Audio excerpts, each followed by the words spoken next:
So the ripple effects of U.S. action in Venezuela are spreading across Latin America.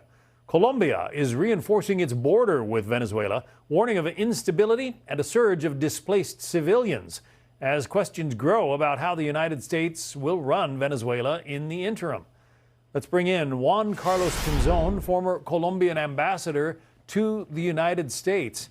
Mr. Ambassador, what do you see as the immediate challenge for the Venezuelan people here? Well, first of all, let's speak on the great news. This is for most of Venezuelan people.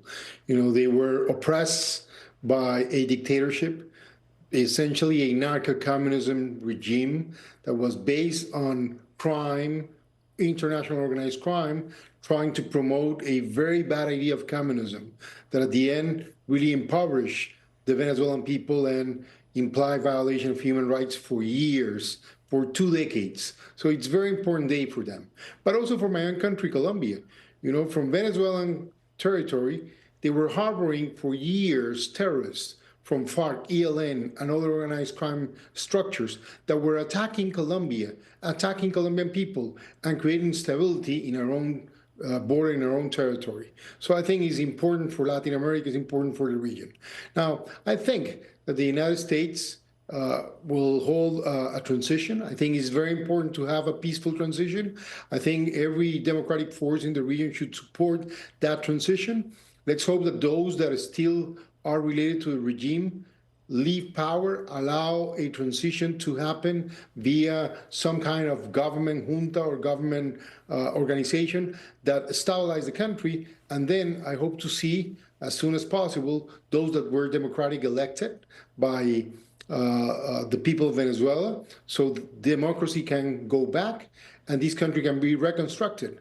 And I think that will be good news. Now, this is a great signal for all dictators everywhere in the world, and certainly in Latin America, or those dictators wannabe, or those that are, like is happening right now in my own country, Colombia, promoting and supporting criminal organizations.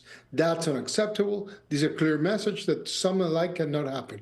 Now, from Colombia's side, I'm worried that some of the ELN, FARC, and other criminal bands that are using the Venezuelan territory as a sanctuary return back to Colombia. So that's why I'm asking the Colombian military and police to be ready to protect Colombian border, to attack these structures, and especially to protect Colombian people. In a future government, we have an opportunity in May to have elections. I expect to be the next president, and I will do everything on my power with an iron fist to go against criminals, but at the same time to do everything to cooperate internationally so Colombians can have prosperity and a better life, a better future, investment, jobs, and a good opportunity for our social needs. Our Secretary of State, Marco Rubio, virulently anti-communist after his family immigrated from Cuba. He says it's quite clear that Nicolas Maduro was not legitimate as president. Listen. Nicolas Maduro was indicted in 2020 in the United States. He is not the legitimate president of Venezuela. That's not just us saying it. The first Trump administration, the Biden administration, the second Trump administration, none of those three recognized him. He's not recognized by the European Union and multiple countries around the world. He is a fugitive of American justice with a $50 million reward. So there were some eyebrows raised when President Trump said the U.S. is going to run Venezuela in the short term. Do you think that'll be difficult, or will that be relatively easy? Well, first, let me comment on Secretary Rubio's comment. And of course, Maduro was essentially abusing power. He lost elections. He was meant to live in a transition of power, and a peaceful one, and it didn't happen. He stayed as dictator, and he created a regime that was essentially based and sustained by organized crime, creating Cartel de los Soles and using Tren de Aragua even as a geopolitical tool to destabilize other countries. So I think that's very important to note.